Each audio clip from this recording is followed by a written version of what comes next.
4 مہینے کے بعد اللہ نے ایک لڑکی کی شکل میں بچی عطا فرمایا. وقت گزرتا رہا، 4 سال کی بچی ہوئی. اس کی ماں اپنی بچی کے ہاتھوں کو پکڑی اور مکتب میں لے گئی. اب یہ نوجوان جب مارا عذاب قبر میں مبتلا تھا، عذاب قبر میں مبتلا تھا، عذاب قبر میں ہو رہا تھا. اب اس کی بیوی مدرسے میں لے گئی، پردے میں رہ کر مولانا حضرت سے بات کی کہ حضرت یہ یتیم بچی ہے، اس کا باپ نہیں ہے. اس کے باپ کا وصیت تھا، وصیت تھی کہ اس بچے کو قرآن ضرور پڑھانا ہے. حضرت آپ کا جو معاوضہ ہوگا ہم دے دیں گے، اس بچی کو آپ قرآن پڑھا دیں.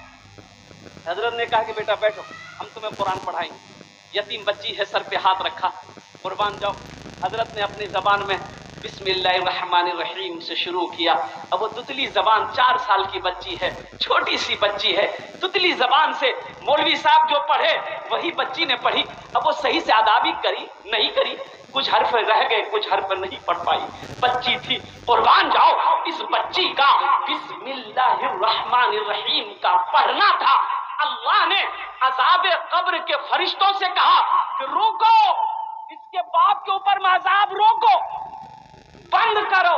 تو فرشتوں نے کہا کہ یا اللہ یہ کون سا عمل کیا جس کے بنا پر عذاب کو روکا جا رہا ہے؟ تو اللہ نے کہا دنیا میں جس کی اولاد، جس کا بچہ میری تعریف کرے، ہم اس کے باپ کے اوپر میں قبر میں عذاب نہیں دیتے.